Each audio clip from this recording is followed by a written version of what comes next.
C'est bon. C'est bon.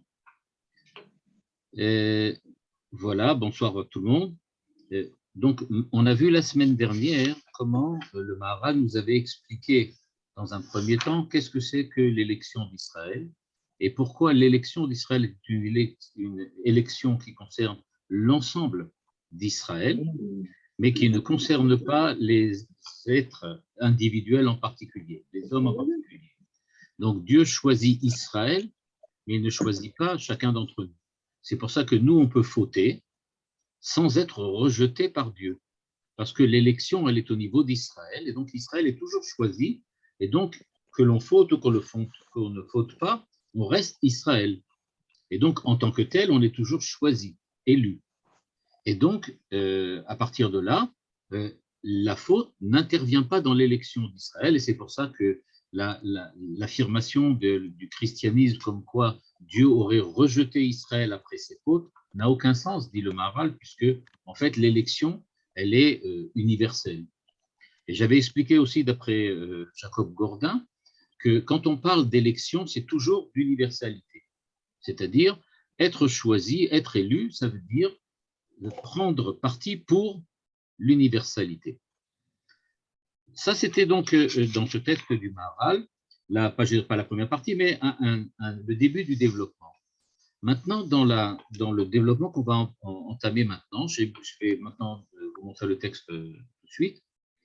On va voir maintenant trois raisons pour lesquelles c'est Israël qui a été choisi. C'est-à-dire, bon, on a vu qu'il y a élection, mais il faut comprendre pourquoi Dieu a-t-il choisi Israël. C'est ce qu'on va voir maintenant dans ce que le Maharal va développer. Une fois que le Maharal aura développé, c'est assez long, pourquoi il y a trois raisons pour lesquelles c'est Israël qui est développé, qui a été choisi. Après ça, il va commencer à parler de la relation d'Israël avec les nations, etc. Donc maintenant, je vous montre le texte dans lequel on est. Je ne sais pas si vous l'avez devant vous, mais en tout cas, je vais vous le montrer maintenant. On va le lire comme d'habitude relativement rapidement et on va essayer de le comprendre et de l'interpréter en fonction de ce qu'il est. Alors voilà, je vais vous montrer le texte. Le texte, le voici. Ça, je vais mettre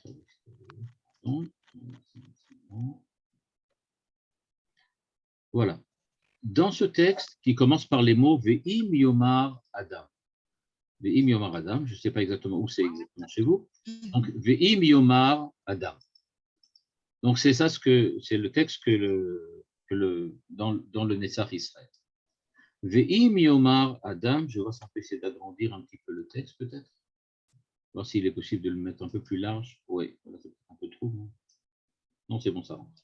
Voilà. Pardon, toutes les manipulations. Voilà. Voilà ce que nous dit donc le Maharal. Ve'im Yomar Adam. הרי בוודאי כל פעולה בעולם, ומכל שכן פעולת השם יתברך, צריך סיבה ותכלית שאיפה. C'est-à-dire, nous dit ici le Maharal, si tu me demandes la question de savoir, puisque on a l'impression que Dieu a choisi Israël, comme on l'a vu dans les passages précédents, de manière pratiquement arbitraire. En fait, qu'est-ce qu'a fait Dieu?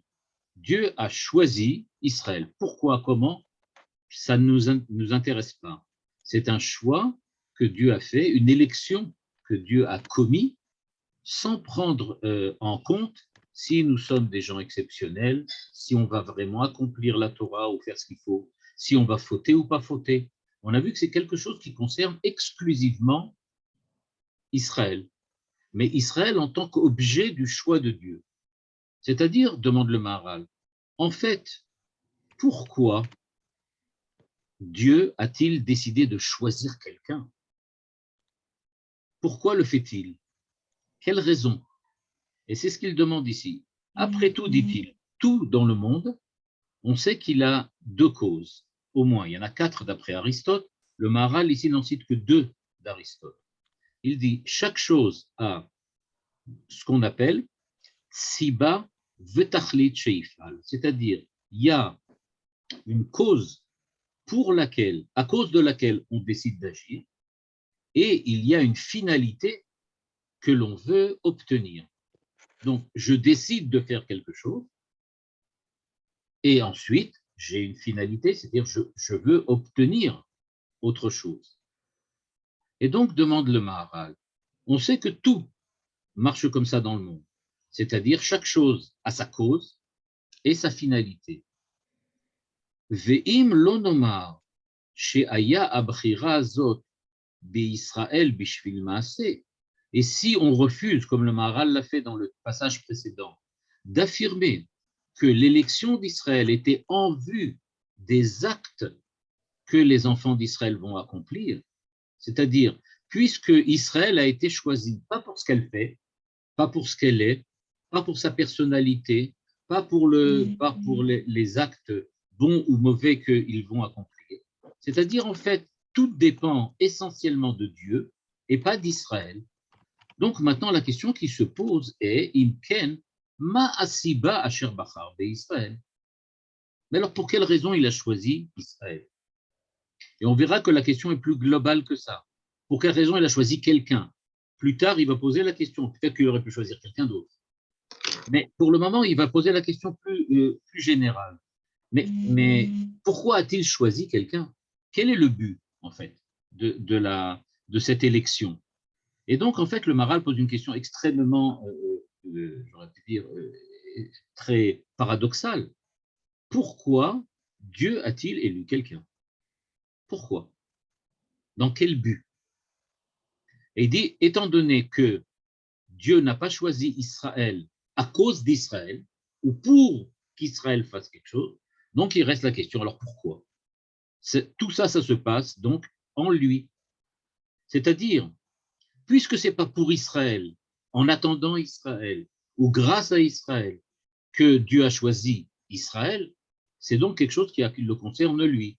Et donc on demande d'une manière un petit peu insolente, mais Dieu, mais dis-nous, quelles sont tes intentionnalités?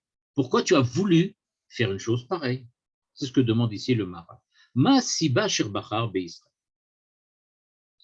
Nous répond le Maharal. Aval dvar ze nire medivrei chachamim. כי יש 3 סיבות אשר הן מחייבות הבחירה הזאת, אשר בחר השם יתברך בישראל, והסיבות האלה אין להם תמורה כלל ולא ביטול.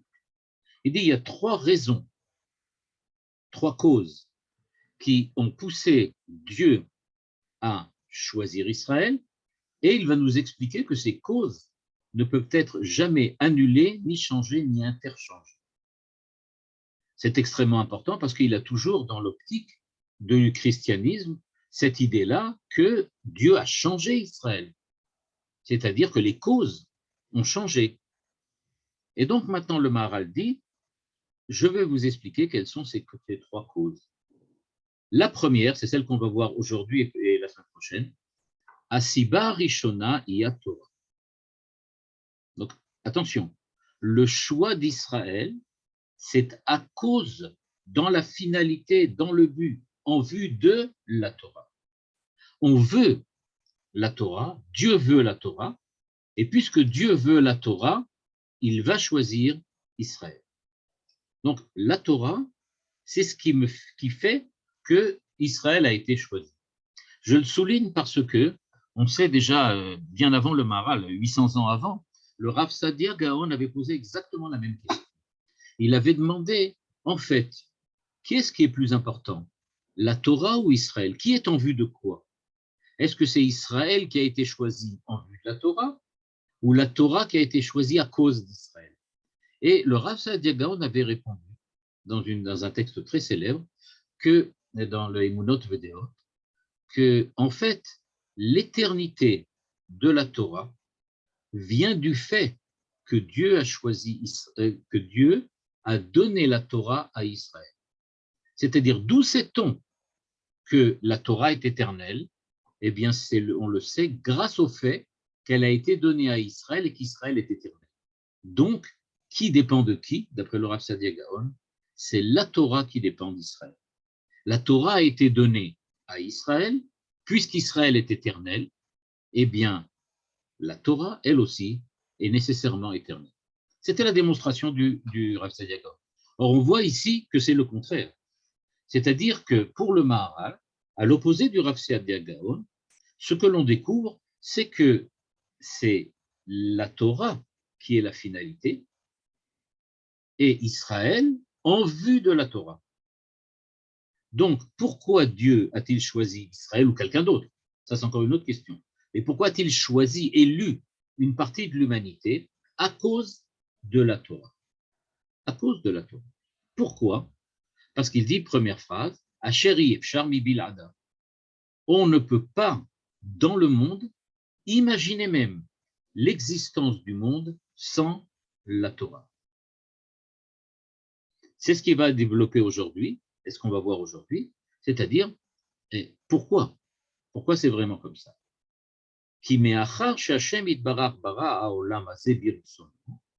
Puisque Dieu a créé volontairement, de par sa volonté, intentionnellement ce monde-ci, Israël, c'est pour cela qu'il va donner la Torah à Israël. C'est-à-dire, vous voyez donc maintenant un peu l'équation. Dieu crée le monde volontairement, c'est-à-dire avec intentionnalité. Il y a quelque chose que le Maharal nous souligne bien ici, c'est pas un acte arbitraire. Dieu ne fait pas des choses arbitrairement. Il ne fait pas des choses comme si ça serait incompréhensible pour l'homme. Dieu admet qu'à partir du moment où il y a une créature, c'est-à-dire qu'il crée un monde, alors il va le faire et il va agir de façon à ce que le monde et l'homme puissent comprendre les intentions du Créateur et les volontés du Créateur. Donc il dit, puisqu'il l'a fait volontairement, intentionnellement, le don de la Torah à Israël vient de quoi? De la création volontaire de Dieu. Dieu a volontairement créé, ça implique qu'il va donner la Torah à Israël. Il ne nous a pas dit encore comment, mais c'est l'idée. דבר זה ברור בעדים נאמנים ברורים מדברי חכמים בפרק רבי עקיבא, מחזקיה, מה דכתיב מן השמיים, etc., etc. Et il va nous citer le célèbre verset que tout le monde connaît, Vayere vayiboker yom hashishi. C'est-à-dire, Vayere vayiboker, donc le Dieu a créé le monde en 6 jours, et à la fin il dit, voilà, voici le yom hashishi. Pourquoi le yom hashishi? Qu'est-ce que c'est que ce yom? Le 6e. Pourquoi il y a un Hey? C'est ce que la Torah, c'est ce que la Gemara demande ici. Pourquoi y a-t-il un Hey, Yom HaShishi? On aurait dû dire, il y a eu le soir, il y a eu le matin, Yom Shishi, voilà. On est rentré dans le 6e jour. Pourquoi le 6e jour? Melamed sheitna kadosh baruch hu imase bereshit. C'est-à-dire, nous dit la Gemara, eh bien, ça veut dire que Dieu a dit, j'ai attendu Yom HaShishi. Qu'est-ce que c'est HaShishi? Le 6 de Sivan. J'ai attendu le 6 Sivan, le jour de Shavuot. Et tout le monde connaît ce midrash, dans lequel Dieu dit, si vous aviez refusé la Torah, alors le monde serait retombé dans le néant. Maintenant que vous l'avez accepté, la véritable création du monde vient enfin de se terminer. Donc, Yom Vayere Vayiboker, il y a eu un soir, il y a eu un matin, Yom HaShishi, et on a attendu le 6 Sivan, pour définir si effectivement le monde est créé ou pas. Et comme Israël a reçu la Torah, effectivement, le monde a été créé. Le Maharal nous termine en disant, j'ai déjà écrit par ailleurs, Inyanze, c'est la première ligne, Shaita netinat Torah le Israël, ashlama le briat haolam. C'est-à-dire le paroxysme, le summum de la création du monde, c'est-à-dire ce par quoi véritablement elle est le couronnement, j'aurais dit comme ça, le couronnement de la création du monde, quand elle se termine vraiment, c'est au moment où Israël reçoit la Torah. Et s'il n'avait pas reçu la Torah, eh bien, on serait revenu au néant. Le Maharal continue. Ve'ada'at ve'asechel mechayev gamken ze bemofet. Et donc maintenant, il va nous le prouver. Il nous avait annoncé qu'il veut le prouver. Et maintenant, il va y rentrer dans la preuve. C'est-à-dire, il va essayer de nous démontrer plutôt, que c'est obligatoire, que la Torah va de pair avec la notion de création. Qui אי-אפשר לומר בשום פנים שנתינת התורה בשביל טובת ישראל. Il est en effet, dit-il, impossible d'affirmer que la Torah a été donnée aux enfants d'Israël en vue d'apporter du bien aux enfants d'Israël. Là, c'est extrêmement important. C'est-à-dire que le Maharal commence par rejeter complètement toute une espèce de théologie, de pensée théologique que l'on trouve jusqu'à aujourd'hui dans beaucoup de milieux et dans beaucoup de textes, comme quoi Dieu aurait donné la Torah à Israël pour qu'Israël puisse bénéficier d'un bien, d'une bonté ou de quelque chose, qu'elle ait un bénéfice quelconque, un apport positif que la Torah lui apporte. Nous dit le Maharal, c'est absolument impossible de dire une chose pareille. Dieu ne donne pas la Torah pour que nous ayons la possibilité d'obtenir quelque chose de positif ou d'obtenir un bien quelconque. Alors donc la question est, oui d'accord, mais alors ça veut dire que quoi? La Torah ne nous apportera jamais de bien, il n'y aura jamais rien à tirer de la Torah, et parallèlement, ça veut dire alors quoi? Que la Torah c'est pour rien? Nous on est là juste pour, je sais pas moi, pour être le récipiendaire de la Torah, on les reçoit, mais c'est tout. Mais le Maharal est très clair. I'efshar lomar beshum panim. C'est absolument impossible. Chez Netinat Torah bishvil tovat Israël, kedei leaviam el hatov ba'olam hazeh ou lechayer ha'olam haba. C'est-à-dire, ne croyez surtout pas que la Torah va vous apporter du bien dans ce monde-ci. Alors là, j'ouvre une toute petite parenthèse que je referme très vite pour éviter les polémiques, mais tous les livres que l'on voit chez les enfants notamment, tous les livres religieux que l'on imprime ou que l'on fait paraître pour les enfants, vont exactement à l'encontre de ce que dit le Maharal. Regardez comment la personne a bien gardé la Torah, grâce à ça il a été sauvé, grâce à ça il est revenu en bonne santé, grâce à ça il a trouvé, grâce à ça il a... Non, il n'y a pas. C'est pas pour ça que Dieu a donné la Torah. Il va nous expliquer ça, ça ne contredit pas. Ça ne veut pas dire qu'il n'y aura pas du bien à Israël, mais c'est pas pour ça. Le but de la Torah, c'est pas d'apporter du bien à Israël. C'est-à-dire que dans ces livres pour enfants, quand on vient et on dit, regardez, chers enfants, vous devez respecter la Torah parce qu'elle va vous apporter du bien si vous le faites, nous dit le Maharal, c'est faux. C'est pas pour ça qu'on a reçu la Torah. C'est pas pour nous faire du bien.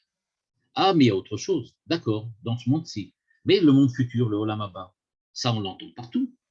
C'est vrai. On entend partout des gens qui affirment pourquoi on fait la Torah pour avoir un droit au Olam Haba. Réponse du Maharal, il est absolument impossible de dire que c'est pour ça qu'on a reçu la Torah. Dieu ne nous a pas donné la Torah, pourquoi? Pour qu'on ait, grâce à la Torah, le Olam Haba. Ça non plus, ça rentre pas en ligne de compte. Et la raison fondamentale pour laquelle c'est effectivement comme ça, Vetomar bishvilze, achar shechatu Israël, et sirota me alpanav, venatal me emet Torah, shernatan letova laeh. Dit parce que si tu dis une chose pareille, ça voudrait dire que si on fait le mal, si on faute, on n'a donc pas le droit. On n'a donc pas le droit à la Torah, parce que la Torah, si on dit que la finalité de la Torah, c'est d'apporter le bien à Israël dans ce monde-ci, dans le monde futur, ça veut dire que le but de la Torah dépend de ce que l'on va faire nous. C'est-à-dire, si nous gardons la Torah dans ce monde-ci, on aura du bonheur dans ce monde-ci, et puis après ça, on aura le droit en plus à du Olam Haba, on aura le droit au monde futur. Mais si on affirme une chose pareille, ça veut dire que ça dépend de ce qu'on fait. Ça veut dire que la finalité de la Torah, en fait, elle n'est pas en Dieu, elle est en l'homme, elle est en Israël. C'est-à-dire que la Torah serait en fait soumise aux bonnes volontés, aux bons actes d'Israël. Et donc le Maharal de dire, c'est absolument possible de dire une chose pareille. Et il dit, je l'ai déjà prouvé, Netinat Torah, regardez bien l'expression, ou les hol à l'Israël. Le don de la Torah est un joug sur Israël. C'est-à-dire, c'est pas pour son bien, c'est pas pour le Olam Haba, Ce n'est pas du tout pour apporter quoi que ce soit à Israël. Au contraire, le don de la Torah s'est imposé à Israël. Ce n'est pas pour Israël, ce n'est pas en vue d'Israël, c'est rien. Israël n'a aucun bénéfice à tirer de la Torah. En tout cas, ce n'est pas le but, même s'il va nous expliquer que tu vas en tirer que du bénéfice. Mais ça n'a aucun rapport. La Torah n'a pas été donnée pour que toi, tu en bénéficies. La Torah t'a été imposée. Dieu t'a forcé à l'apprendre. Kafal et Martigigit, ça va être l'objet d'un passage d'ici une semaine ou deux, on va y arriver, dans lequel il va nous expliquer quel est le sens du fait que Dieu a donné la Torah en les menaçant de mort si jamais ils refusaient. Et donc, il nous dit le Maharal, regardez, c'est écrit, mitzvot lav lehenot niknu. Les commandements n'ont pas été donnés pour qu'on en bénéficie, pour qu'on en jouisse. Il n'y a aucune jouissance, aucun bénéfice, aucun bien. Comme je disais, ça va à l'encontre d'une certaine forme d'éducation qu'on essaye de donner aux enfants en leur disant, si vous accomplissez la Torah, vous verrez, vous aurez du bonheur dans ce monde-ci, dans le futur, etc. Et peut-être qu'on fait ça, peut-être pour un certain stade de l'enfance, peut-être que là, effectivement, ça pourrait marcher. Comme dit le Rambam, qu'au début, on dit aux enfants, étudie la Torah, je te donne des bonbons, alors ils le font pour les bonbons, sans savoir encore quel est le véritable sens de la Torah. Et il continue en disant,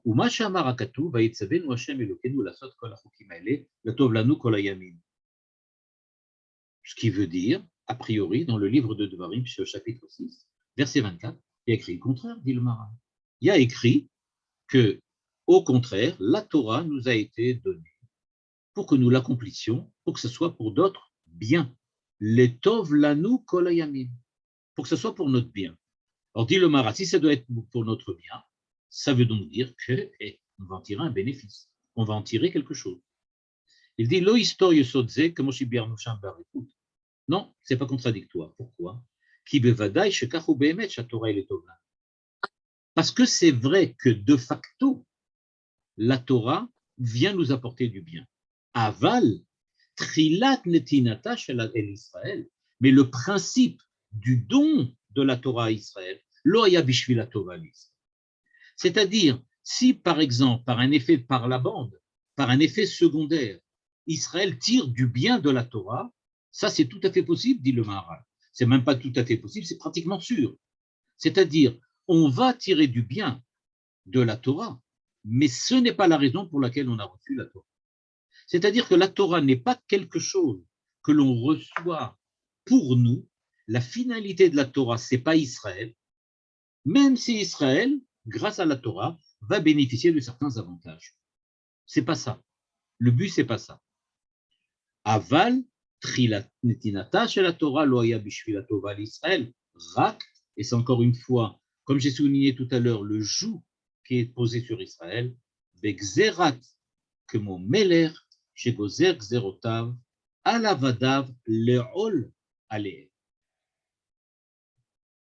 Et donc, ce que l'on voit donc, c'est que Dieu a donné la Torah, d'une façon qui est comme un décret qu'un roi ordonne à ses sujets sans leur demander leur avis, sans qu'ils prennent en compte si oui ou non ils vont en tirer un certain bénéfice ou en tirer un certain avantage, et si ça va être pour leur bien ou pas pour leur bien. Donc, premier principe extrêmement important qu'on apprend donc de cet enseignement du Maharal, donc ici, c'est-à-dire, on est parti de l'idée que le Dieu a donné la Torah, Dieu a choisi Israël pour lui donner la Torah. Et le Maharal nous explique, si Dieu a choisi Israël pour donner la Torah, ça souligne le fait que c'est Israël qui dépend de la Torah et pas l'inverse. Ce qui veut dire que le fait qu'Israël respecte ou pas la Torah, ça ne change rien au fait qu'il a été choisi et qu'il a reçu la Torah. Et donc, quand Dieu choisit Israël pour lui donner la Torah, eh bien, il le choisit pour la Torah elle-même, pas pour Israël.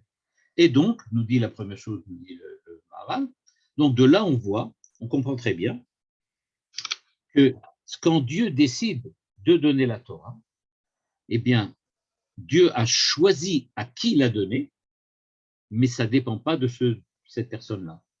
Et donc, c'est pour ça qu'il nous dit, Dieu a choisi Israël pour la Torah, parce qu'il veut donner la Torah aux hommes. Et donc, comme il a voulu la donner aux hommes, il a donc choisi Israël. Et donc, l'idée de base, l'idée fondamentale, c'est qu'il s'agit d'un ordre, d'un décret, d'un joug, c'est-à-dire de quelque chose qui est imposé à Israël. Je rappelle un enseignement de Manitou très important. Manitou enseignait que quand deux personnes se marient, donc, eh bien, ils deviennent liés de force par les liens du mariage, mais on ne marie que des gens qui s'aiment. C'est-à-dire, il faut qu'ils soient fiancés avant, et après, on les marie. C'est-à-dire, on vient en fait entériner par un ordre, par un décret, une situation qui était une situation positive de relation entre le fiancé et sa fiancée. Et donc, c'est le fait qu'on ait imposé que maintenant leur relation soit définie et guidée par les lois et les décrets du mariage, ça ne vient pas remettre en cause le fait qu'ils aient des sentiments profonds l'un pour l'autre. Et donc, il ne faut pas oublier qu'il n'y a pas de contradiction. Mais, dit le Maharal, les lois du mariage, ce n'est pas pour créer de l'amour. C'est ce que veut dire ici le Maharal. On n'a pas été, Dieu n'a pas donné la Torah pour que Israël se sente mieux. Ça n'a aucun rapport. Ce sont des lois qui ont été imposées à Israël pour d'autres raisons, qu'on va voir un peu plus tard, mais ce qui va se passer, nous dit le Maharal, c'est qu'il faut voir la Torah comme un décret. Maintenant, il arrive à une question subsidiaire à l'intérieur donc de cette idée-là, de savoir que Dieu a décidé de choisir Israël parce qu'il avait besoin de donner la Torah, et donc, puisqu'il devait donner la Torah, il a choisi quelqu'un, c'était Israël. Maintenant, dit le Maharal, mais enfin quand même, Achar sheitbara rav chesed, lama natan ol le Torah alenu ve'en ol ze le Tovat Israël. Mais en fait, Dieu, c'est le Dieu de bonté. Alors, si Dieu est un Dieu de bonté, alors, en fait, la Torah, ça ne peut pas vraiment être un joug et un décret. Ça doit nécessairement prendre en compte aussi le fait que Dieu a de la bonté envers Israël. Et donc, on doit essayer de comprendre comment c'est fait. Lama Natan Ol Torah Aleinu, pourquoi il nous a imposé la Torah? Et pourquoi Olze eno le Tovat Israël? Et pourquoi ce joug, ces décrets, ne sont pas pour le bien d'Israël? Réponse du Maharal, Im lonomar kikar gazar Hashem itbarach, parce que si l'on n'affirme pas, il va être démontré par le contraire, démonstration par l'absurde. Supposons que ça soit faux. Et donc, si on ne dit pas que c'est une gzera, c'est-à-dire que c'est un décret, que Moshe Sider Abria Kol Echad Ve'echad Beseder Raoulu, alors que parallèlement, Dieu a ordonné la Torah, pardon, le monde, la création, dans un ordre qui est celui qui est le mieux adapté à cette création, et que personne ne peut changer l'ordre dans lequel il est. Un cheval ne peut pas se comporter comme un chien et un chien ne peut pas se comporter comme un homme. Chacun a un ordre à respecter. Que comme nous dit la Gemara, que la lune ne peut pas aller plus vite et le soleil ne peut pas aller plus lentement. Chacun va à sa vitesse. Et dit le Maharal, regarde autour de toi, le monde est régi et réglé par les lois de la nature, et on voit bien que ces lois de la nature ne sont pas dépendantes de la bonne volonté de ceux qui sont les récipiendaires des lois de la nature. C'est-à-dire, on ne regarde pas si les chevaux veulent bien continuer à être des chevaux ou s'ils vont fauter en tant que chevaux. Ce qui se passe, c'est qu'on leur a imposé d'être des chevaux. On impose à l'homme d'être un homme, on impose aux lapins et aux plantes d'être des lapins et des plantes. Donc ça veut bien dire, nous dit le Maharal, qu'on ne peut pas changer. Tout est la notion de création est une notion qui est équivalente à la notion d'ordre, c'est-à-dire de décret et d'imposition. La création est un ordre, c'est-à-dire la création, c'est un monde régi par des lois. À partir du moment où le monde est régi par des lois, les lois sont imposées par le législateur indépendamment de la volonté et du bon vouloir des gens qui sont légiférés par les lois en question. Et donc, nous dit le Maharal, ve'en safek, shechok hazeh natan lahem begzera, kar gazar Hashem yitbarach. C'est comme ça que Dieu a décidé. C'est le législateur. Vechen be'atzmo natan Torah l'Israël. Et c'est pour cela qu'il a imposé la Torah à Israël quand il le lui a donné. Ve'en safek shechok hazeh natan lahem begzera. Et il ne fait aucun doute que la législation, chok ici c'est dans le temps de législation, la législation de la Torah leur a été donnée à Israël, bexera, par un décret qui dépend de sa volonté. Et donc, car gazar Hashem yitbarach, venatan lahem et achot et metzukot haTorah, que Moshe yitbarer dans l'autre, dans le Tiferet Israël. Ou le kach amrou, sheim lo hayu mekablim et haTorah yakadosh baruch hu marsil et haolam le tohu vavu. On comprend maintenant que le don de la Torah fait partie du fait que Dieu a imposé en tant que législateur des lois au monde. La Torah est une loi parallèle à la loi de la nature. En fait, il y a trois lois. Il y a la loi de la nature, il y a la Torah qui est une loi, et il y a la loi des miracles, dont on va parler plus tard. Et donc, les miracles aussi ont leur loi. Tout fonctionne avec des lois, c'est-à-dire avec un ordre. C'est une notion extrêmement importante chez le Maharal. On la voit déjà ici apparaître, la notion de seder, d'ordre. Vekol maaseh bereshit, nous dit-il, dépendait que de ça. On attendait que si la Torah, si les enfants d'Israël reçoivent la Torah, alors le monde a un sens, parce qu'à ce moment-là, la loi de l'homme pourra enfin exister sur Terre. Et tant qu'il n'y a personne pour la recevoir, personne ne peut affirmer que le monde pourra continuer à exister. Le Zemipne, c'est ce qui, on va terminer maintenant le texte, le Zemipne, qui im en kan Torah, si jamais les enfants d'Israël n'avaient pas accepté la Torah, s'il n'y avait pas eu la Torah, batel chok veseder haolam, à ce moment-là, l'ordre, c'est-à-dire ici la législation interne du monde, aurait complètement été annulée. Pourquoi? Mashiraoula liot noek. Parce que, dit le Maharal, seder shebatel mixato batel kulo, kilor shayach chatzi seder. Les lois de la nature, n'étant en fait que le reflet de l'ordonnancement du monde, le monde doit fonctionner. Pour qu'il fonctionne, il faut des lois dans le sens loi de la nature. C'est-à-dire, il faut des lois qui disent comment les choses doivent fonctionner les unes par rapport aux autres. Si jamais on ne refuse au monde une partie de sa législation, c'est-à-dire qu'il y a une partie des lois qui ne sera pas appliquée, eh bien c'est un monde du n'importe quoi, un monde complètement arbitraire, un monde qui fait ce qu'il veut. Dans un monde pareil, il n'y a pas de sens à l'existence humaine, dit le Maharal. L'existence humaine nécessite qu'il y ait un ordre. Mais en fait, cet ordre-là existe à coup sûr parce que Dieu a créé volontairement. Et comme je l'ai expliqué tout à l'heure, quand Dieu crée le monde, il prend à cœur ce que les hommes puissent le comprendre, puissent comprendre ce monde-là et comprendre comment le monde fonctionne. Et donc, c'est pour cela qu'il donne des choses qui sont selon l'ordre, selon le détail et la relation entre les détails.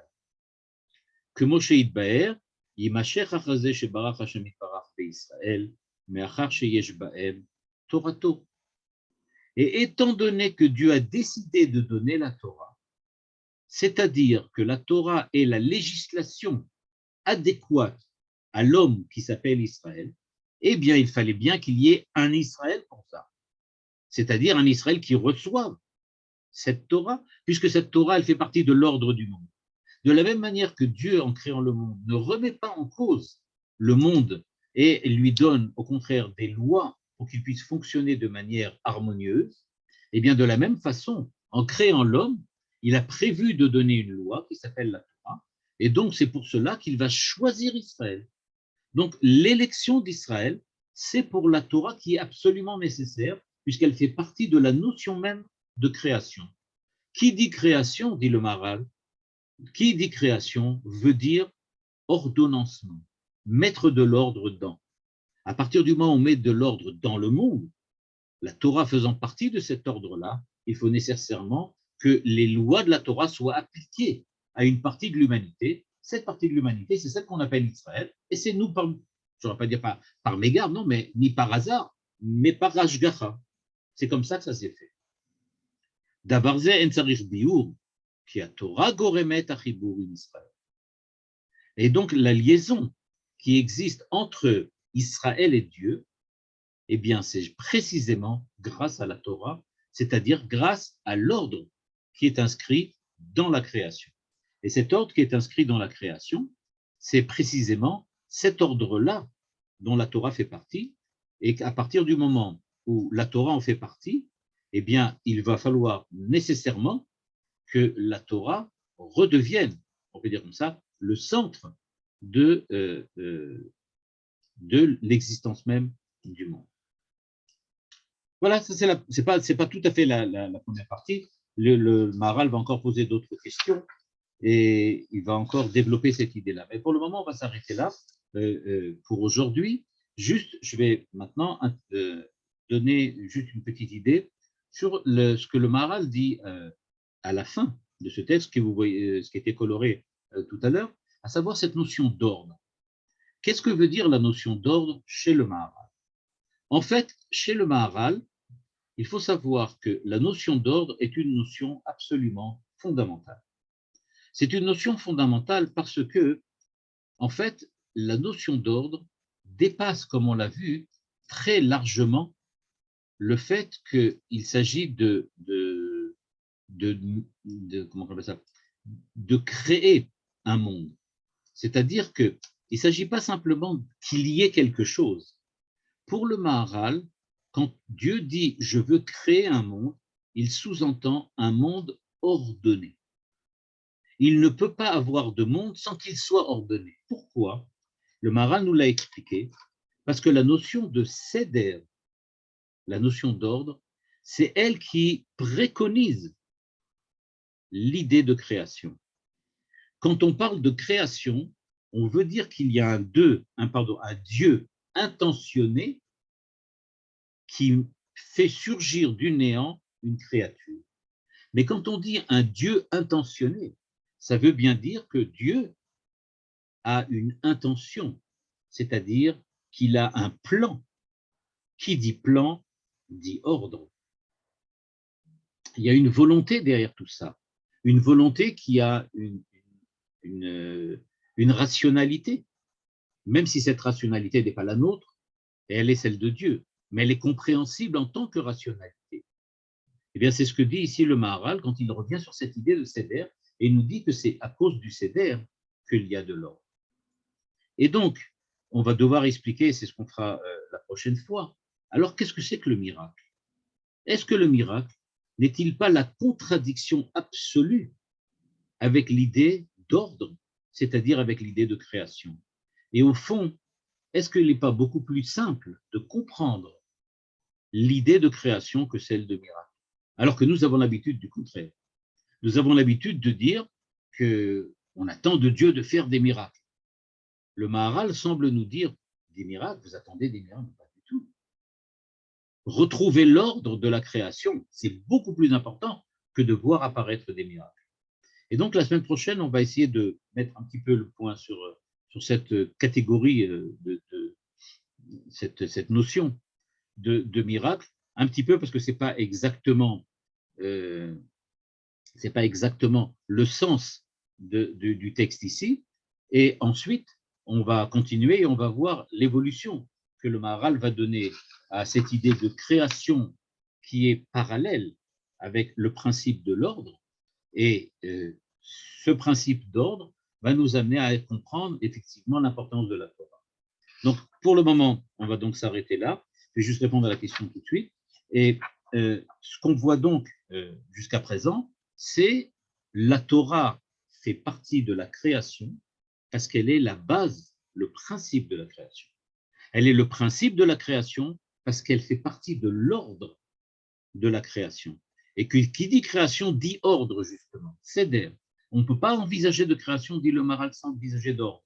C'est quelque chose dans lequel il faut une harmonie préétablie. Cette harmonie préétablie, elle vient de la volonté divine. Donc il y a de l'ordre. Donc il y a de la Torah. Donc il faut un peuple qui va prendre la Torah, qui va recevoir la Torah. C'est donc Israël. On va comprendre la semaine prochaine pourquoi l'idée de miracle. Alors, il dit, tu demandais la question, quel est l'apport des lois noachides pour le monde et le bon fonctionnement de l'humanité, tout simplement. C'est-à-dire, même si on trouve une humanité qui ne se met pas en rapport avec Dieu directement dans son comportement, c'est ce que la Torah demande, c'est-à-dire un comportement exceptionnel dans lequel la présence de Dieu donne son sens à l'existence des hommes. Il y a quand même une existence du monde une existence de l'humanité qui peut fonctionner même sans être en rapport direct avec Dieu en permanence. C'est ce qu'on appelle les lois noachides. Pourquoi la création des goïms si le monde a été créé pour la Torah? Parce que les goïms doivent accomplir la Torah, bien évidemment. Ça, c'est clair.